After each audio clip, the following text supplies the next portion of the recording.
नमस्कार, स्वागत है आप सभी का। आप देख रहे हैं न्यूज 18 राजस्थान। आप सबके साथ मैं हूं प्रियंका राय। बुलेटिन की शुरुआत प्रदेश की आज की सबसे बड़ी खबर से करेंगे। चूरू जिले के सरदार शहर उपचुनाव की मतगणना आज होगी। वोटों की गिनती चूरू जिला मुख्यालय के पॉलिटेक्निक कॉलेज में सुबह 8 बजे से होगी।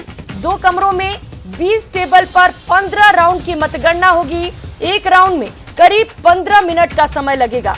तो 2 बजे के बाद रिजल्ट आने की भी संभावना है। मतगणना को लेकर प्रशासन ने सभी तैयारियां पूरी कर ली हैं। त्रिस्तरीय सुरक्षा के बीच ईवीएम स्ट्रांग रूम में कैद है। सरदार शहर विधानसभा उपचुनाव में 10 प्रत्याशियों के लिए मतदान हुआ था। उपचुनाव में कांग्रेस, भाजपा और आरएलपी के बीच त्रिकोणीय मुकाबला है। तो आज 8 बजे से गिनती की शुरुआत हो जाएगी। और बता दें कि कांटे की टक्कर इस वक्त बीजेपी और कांग्रेस में। हालांकि आरएलपी की एंट्री ने इस मुकाबले को त्रिकोणीय बना दिया है और आज नतीजे आएंगे जो देखना काफी दिलचस्प होगा। आखिर किसकी यहां पर जीत होती है। तो चूरू के सरदार शहर उपचुनाव के आज नतीजे आएंगे, जिसके लिए आज सुबह जिला मुख्यालय पर मतगणना होगी, जिसे लेकर हमारे संवाददाता ने उपनेता प्रतिपक्ष राजेंद्र राठौड़ से खास बातचीत की, जिसमें उन्होंने कहा कि कांग्रेस ने सहानुभूति के नाम पर चुनाव लड़ा है और बीजेपी ने मतदाताओं का भरोसा जीतने की कोशिश की है। साथ ही ये भी कहा कि जनता का फैसला शिरोधार्य होगा। इसके अलावा उन्होंने और क्या कुछ कहा, चलिए आपको सुनाते हैं। सहानुभूति की लहर पर कांग्रेस सवार रही। पूरे प्रशासनिक तंत्र का बेजा इस्तेमाल भी हुआ, पर उसके बाद भी भारतीय जनता पार्टी ने के कार्यकर्ताओं ने बूथ स्तर पर, बूथ मैनेजमेंट से लेकर अपने बात को बखूबी से किया। और मैं समझता हूं कि आश्चित नतीजे निश्चित तौर पर आएंगे। और कांग्रेस पार्टी जिस प्रकार इन चुनावों के अंदर शासन और प्रशासन के दम पर सारे कर्मचारियों के माध्यम से वोटों को ठगना चाहती है, उसमें शायद कामयाब नहीं हो पाएगी। लग क्या रहा, जो बॉडी लैंग्वेज है बीजेपी के नेताओं का वो जोशीला नहीं है। इसका मतलब क्या आप लोगों ने नतीजे से पहले हार मान ली है? कदापि नहीं, कभी नहीं। हम योद्धा हैं, अंतिम समय तक युद्ध में लड़ते हैं और सरदार शहर का नतीजा अभी थोड़े देर में बता देगा। जरा हिमाचल के नतीजे भी देख लेना और गुजरात के नतीजे भी देख लेना। लेकिन दिल्ली में एमसीडी के जो नतीजे आए हैं उसमें बीजेपी जो है कमाल नहीं कर पाई। आप जो है वहां पर जीत गई है और गुजरात के चुनाव के नतीजों से आपको बहुत उम्मीद है, लेकिन हिमाचल में इतनी ज़्यादा उम्मीदें नहीं बताई जा रही। बताया जा रहा है कि आप किनारे पे हैं। तो माहौल तो लग नहीं रहा कि जैसा आप सोच रहे हैं वैसा माहौल तो नहीं है। देखिए, एमसीडी के नतीजे में कांग्रेस कितनी सीटों पर जीत रही है, जरा इस पर भी निगाह डाल ले कृपया। कांग्रेस बड़ी मुश्किल से 2 अंक को आंकड़े को छूने की कोशिश में लगी है। वो कांग्रेस जो कभी अटक से कटक तक राज किया करती थी, सिमट कर 2 सूबे में रह गई। और मैं जिम्मेवारी से कह रहा हूं, समय के चक्र के साथ कांग्रेस इन दोनों सूबों में, राजस्थान और छत्तीसगढ़ में भी गायब हो जाएगी। सरदार शहर के नतीजों पर अभी से इतराना उचित नहीं है। तिल देखना है तो थोड़ी धार का इंतजार करिए। ये थे राजेंद्र राठौड़ जो कह रहे हैं कि सरदार शहर में नतीजे चौंकाने वाले होंगे और आखिर में बीजेपी ही चुनाव जीतेगी। कैमरा पर्सन अविनाश के साथ बाबूलाल धायल, न्यूज 18 जयपुर।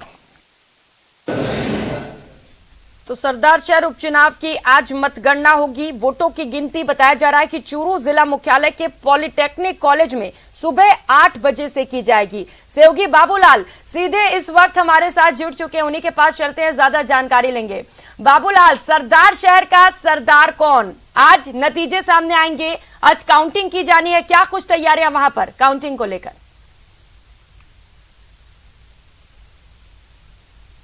जी देखिए, अब से कुछ ही देर में जो मतगणना कर्मी हैं वो काउंटिंग स्टेशन पे पहुंचना शुरू हो जाएंगे। 15 राउंड की गिनती है और माना यही जा रहा है कि दोपहर तक नतीजे आएंगे। लेकिन सबसे पहले पोस्टल जो बैलेट है उनकी गिनती होगी, उसके बाद में ईवीएम खुलेगी।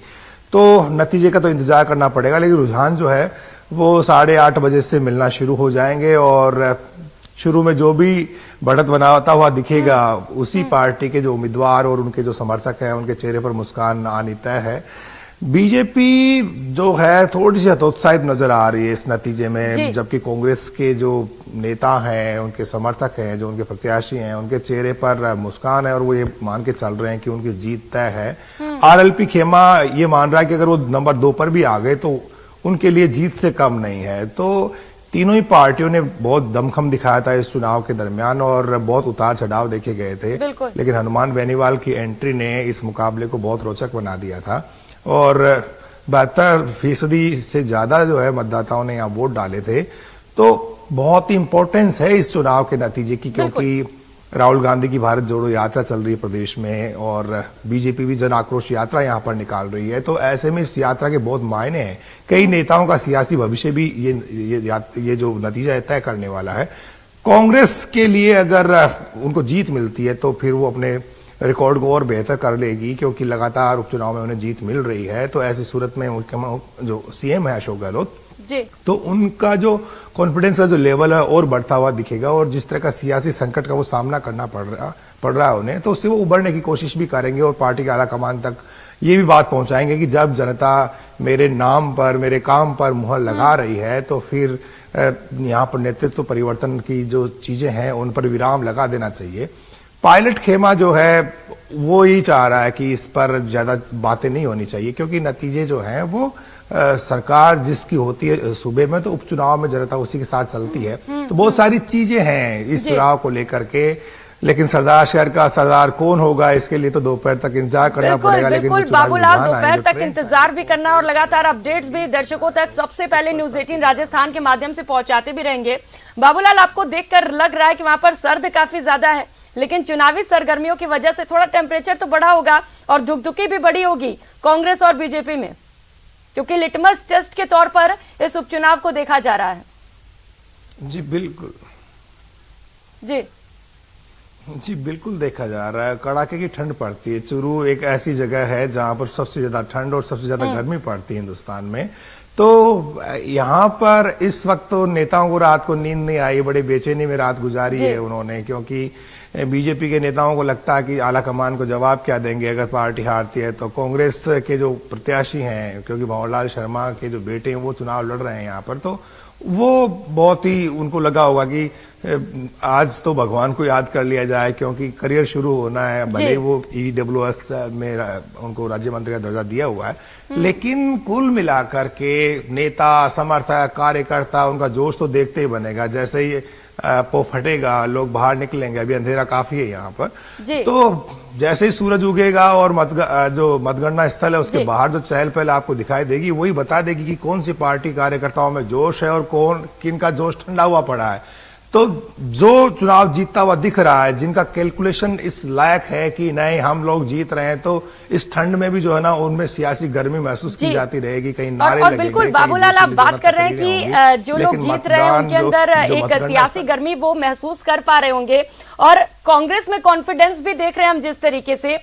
क्या वजह मानी जाए इसके पीछे? जो सहानुभूति कार्ड कांग्रेस ने खेला था उस पर जीत मिल रही है, या वजह कोई और मानी जाए इसके पीछे? जी देखिए, सहानुभूति का कार्ड ही चला और भंवरलाल शर्मा बहुत ही दिग्गज नेता थे और बरसों तक इस इलाके की नुमाइंदगी की थी उन्होंने।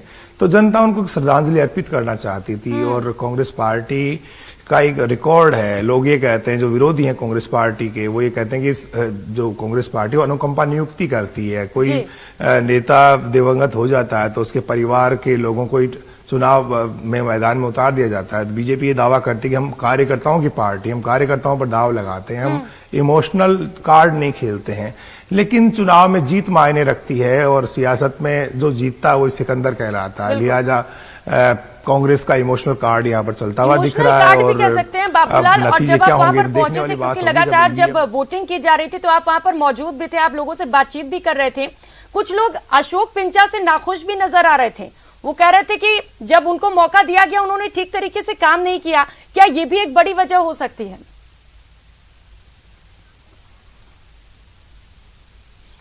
जी देखिए, अशोक पिंचा के लिए लोग कह रहे थे कि वो लोगों का फोन नहीं उठाते हैं, इलाके में सक्रिय नहीं रहते हैं, और इस बार जब यहाँ पर चुनाव की रणभेरी बजी थी तो उन्होंने खुद ही मना कर दिया था कि वो चुनाव लड़ना नहीं चाहते हैं। तो जबरदस्ती पार्टी ने उनको टिकट दिया। पार्टी को लग रहा था कि उनको पुराने चेहरे पर दाव लगाया जाना चाहिए, क्योंकि आखिर तक पार्टी तय नहीं कर पा रही थी कि उन्हें क्या करना है। तो अशोक पिंचा के अलावा उन्हें कोई विकल्प नहीं मिला, तो पिंचा को टिकट दे दिया। लेकिन जिस तरह से कार्यकर्ता यहाँ पर बटे हुए थे, क्योंकि दावेदार बहुत ज्यादा थे और उनको वो एकजुट नहीं रह पाई पार्टी, और फिर कोई भी बड़ी जो कास्ट है, बड़ी जाति है, वो पीछा के साथ खड़ी नहीं रही, जिसकी वजह से पीछा मुकाबले में उस तरह से संघर्ष करते हुए दिखाई नहीं पड़े। हालांकि बीजेपी में कुछ बड़े नेताओं ने यहाँ कमान संभाली थी, लेकिन जिस तरह की उम्मीद होनी चाहिए थी, जिस तरह लड़ना चाहिए था बीजेपी को, वो लड़ नहीं पाई, क्योंकि हनुमान बेनीवाल ने सबसे ज्यादा यहाँ पर खेल बिगाड़ा बीजेपी का। बीजेपी ये मान के चल रही थी कि आमने सामने की सीधी फाइट में उसे नुकसान नहीं होगा और वो चुनाव जीत जाएगी, लेकिन ऐसा होता हुआ दिखाई नहीं दिया। अगर चुनाव आज बीजेपी जीतती है तो चौंकाने वाला नतीजा होगा, लोग यही कहेंगे उलटफेर हो गया, क्योंकि कहीं भी आकलन में, अटकलों में, कयासों में यहाँ पर बीजेपी को जीतता हुआ बताया नहीं जा रहा फिलहाल। लेकिन अगर हो जाता है ऐसा तो बहुत बड़ी बात होगी। फिलहाल ऐसा होता हुआ फिलहाल तो कहीं नजर नहीं आया, ना किसी को कह रहा है। जब आरएलपी की एंट्री हुई, मुकाबला त्रिकोणीय हुआ, तो ये सवाल उठ रहे थे कि किसका खेल आखिर बिगाड़ेंगे, कांग्रेस का या बीजेपी का। आप कह रहे हैं बीजेपी का खेल बिगाड़ते हुए नजर आ रहे हैं हनुमान बेनीवाल। लालचंद मुंड की क्या स्थिति है वहां पर? उन्हें भी कुछ लोग मत किए हैं या फिर ऐसे ही जा रहे हैं? जी नहीं, वोट तो वो बहुत अच्छे खासे लेने वाले हैं, क्योंकि जिस इलाके में उनका स्ट्रांग होल्ड है और जिस बिरादरी का वो नुमाइंदगी करते हैं, जाट समुदाय से आते हैं, तो जाटों ने तो एक तरफा वोटिंग की अधिकांश पोलिंग स्टेशनों पर, और जहां पर लालचंद मुंड की पकड़ थी वहां पर 90 से 93% तक वोट डले हैं। तो आरएलपी ने तो खेल बिगाड़ दिया है। माना यही जा रहा है कि नुकसान सबसे ज्यादा बीजेपी को उठाना पड़ेगा। कांग्रेस भी मानती है हमें 5-4% नुकसान है, लेकिन 90% नुकसान लालचंद मुंड के होने से बीजेपी को हुआ है। तो ऐसी सूरत में लालचंद मुंड तो यही देखेंगे, अगर बीजेपी हार जाती है तो वो तो उनकी जीत ही है, वो तो जीत ही मानेंगे, क्योंकि जाटों ने दावेदारी की थी, कई प्रत्याशी थे और वो ये कह रहे थे कि हम लोग 75,000 मतदाता हैं और हमें यहाँ पर इग्नोर नहीं किया जाना चाहिए। कई बड़े बड़े दावेदार भी थे, कई नफीस चेहरे भी थे, लेकिन बीजेपी ने उनके नाम पर विचार नहीं किया।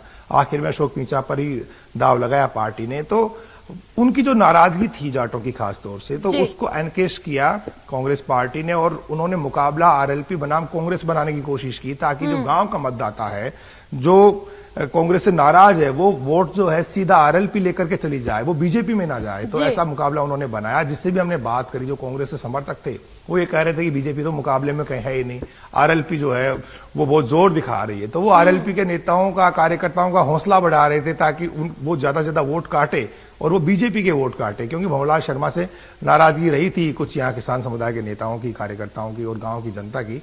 उसको उन्होंने डाइवर्ट कर दिया, कामयाब हो गए कांग्रेस के लोग, और उसका उन्हें फायदा मिलता हुआ भी दिख रहा है। हालांकि लालचंद मुंड अगर 40-45 हजार तक वोट ले जाते हैं तो कोई चौंकाने वाली बात नहीं होगी। माना यही जा रहा है कि वो उनकी एंट्री जो है धमाकेदार रहने वाली है। आरएलपी ने पिछली मर्तबा भी जब चुनाव लड़ा था तो बलदेव सारंग ने 10,000 से ज्यादा वोट लिए थे, और इस बार भी उनका वोट प्रतिशत बढ़ता है। तो आरएलपी जो है वो आने वाले जो चुनाव में यहाँ कई नेताओं के लिए सिरदर्द बन सकती है और उनका खेल बिगाड़ सकती है। तो आने वाले दिनों में जो चुनाव होंगे, तो उससे पहले नेताओं को सोचने पर मजबूर होना पड़ेगा कि आखिर हनुमान बेनीवाल को वो कैसे साध सकते हैं, कैसे साथ ले सकते हैं। तो बेनीवाल विकल्प भी खुला रखना चाहते हैं, वो कांग्रेस को डराना भी चाहते हैं, साथ भी रखना चाहते हैं। बीजेपी से उनकी दुश्मनी इसी बात को लेकर है कि उनका गठबंधन टूट चुका है, बीजेपी ने उनको तवज्जो नहीं दी। पहले वो ये मान रहे थे कि केंद्र की सरकार में उन्हें कुछ न कुछ बनाया जाएगा, वो अलायंस का हिस्सा थे, लेकिन जब वहां पर उन्हें कोई ज्यादा तवज्जो नहीं मिली तो आखिरकार उन्होंने गठबंधन को तोड़ा और फिर वो एक मैदान में कूद गए। तो बीजेपी के लिए पिछले जो 2-3 उपचुनाव हैं उनमें उन्होंने बीजेपी के लिए बहुत मुश्किलें पैदा करी, खासतौर से सुजानगढ़ में, गंगापुर में भी उनके उम्मीदवार ने अच्छे खासे वोट लिए, लेकिन सुजानगढ़ क्योंकि जाट जो बिरादरी है उसके सबसे ज्यादा वोट इस इलाके में है, तो यहाँ पर अगर हनुमान बेनीवाल ज्यादा से ज्यादा वोट ले जाते हैं तो बीजेपी को सोचने पर मजबूर भी होना पड़ सकता है कि नहीं, हनुमान के साथ तो गठबंधन को आगे वापस लेना पड़ेगा, उनके साथ गठबंधन करना पड़ेगा। यही लड़ाई है हनुमान बेनीवाल की कि वो दोनों ही सियासी दलों को दिन में तारे दिखाना चाहते हैं कि मैं जो है इस इलाके का किंग हूं और मैं तय करता हूं कि यहाँ कौन जीतेगा। जीते भले ही वो ना, लेकिन वो हराने की क्षमता तो रखते हैं। जीतेंगे भले नहीं, लेकिन खेल जरूर बिगाड़ेंगे, और बीजेपी का खेल फिलहाल वो बिगाड़ते हुए नजर भी आ रहे हैं। बाबूलाल, क्योंकि लगातार आप मैदान में थे उस वक्त जब वोटिंग की जा रही थी, कौन से बड़े मुद्दे थे? क्योंकि स्थानीय मुद्दे तो वहां पर नजर ही नहीं आए, लोगों को पता ही नहीं था कि किन मुद्दों पर वोट कर रहे हैं वो।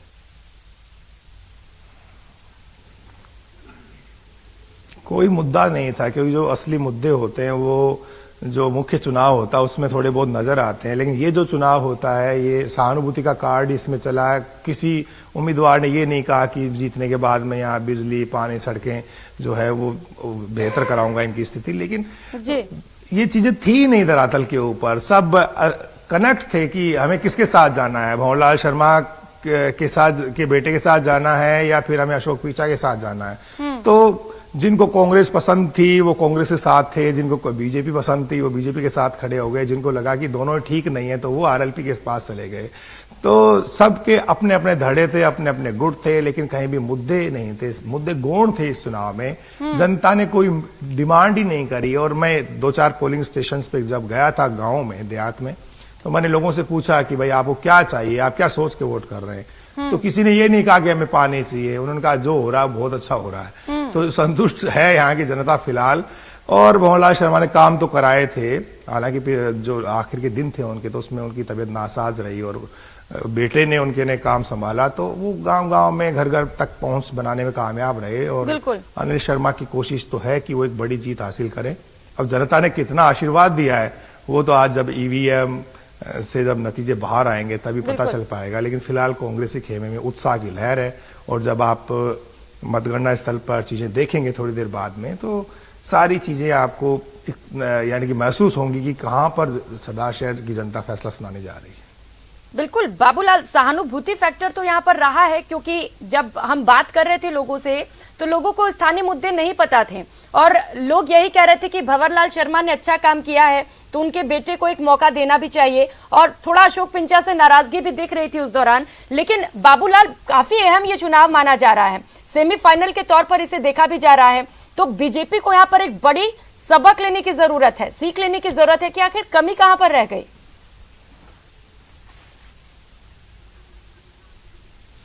जी देखिए, बीजेपी सीख तो लेती है हमेशा, हर चुनाव से वो कुछ न कुछ सीखती है, क्योंकि वो कार्यकर्ताओं की पार्टी और 24 घंटे जो है ना उनका होमवर्क चलता रहता है। हर नतीजे के बाद में वो आत्मचिंतन करते हैं कि कहाँ चूक हुई। लेकिन हर चूक के बाद चूक अगर होती है तो फिर पार्टी को बहुत कुछ सोचना भी पड़ता है, क्योंकि अगले साल चुनाव होने जा रहे हैं, माना यही जा रहा है कि आखिरी उपचुनाव है एक तरह से। तो बीजेपी करे क्या ऐसी सूरत में जब उनके पास विकल्प ही खत्म हो जाएं। बीजेपी के नेताओं में एकजुटता नहीं है, वो एक दूसरे को जो है यहाँ पर शय और मात का खेल चल रहा है, बड़े बड़े धड़े बने हुए हैं। वसुंधरा गुट जो है अभी दावेदारी से पीछे नहीं हुआ है, तो दूसरे जो बड़े नेता है वो भी एक नहीं है, दिखते जरूर हैं, तस्वीरों में साथ हैं, लेकिन धरातल पर एकजुटता उनकी नजर नहीं आती है। और अंदर खाने बीजेपी में भी बहुत ज्यादा मसले हैं और यही वजह है कि पार्टी को जिस तरह से ये चुनाव लड़ना चाहिए था, बिल्कुल उनको लगा कि सहानुभूति का कार्ड चल रहा है, इसलिए उनके तर्कश में जितने भी तीर थे वो खाली जाते हुए दिख रहे हैं। फिलहाल तो देखिए माहौल जो होता है हम उसी के मुताबिक बात कर रहे हैं, क्योंकि जब तक नतीजे आ नहीं जाते, फिलहाल तो माहौल पे ही बात चल रही है, क्योंकि नतीजे तो 2 बजे के बाद ही शायद क्लियर हो सकेंगे और उसके बाद साफ तस्वीरें हमारे सामने भी होंगी, दर्शकों को भी लगातार बताते रहेंगे। लेकिन बाबूलाल, क्योंकि फुल कॉन्फिडेंस में नजर आ रहे हैं, आपने नेता प्रतिपक्ष से बात भी की, कह रहे हैं जीत तो हमारी होगी, भले यहाँ का उपचुनाव हो या हिमाचल प्रदेश हो या गुजरात हो, कॉन्फिडेंस में कमी नहीं है उनके।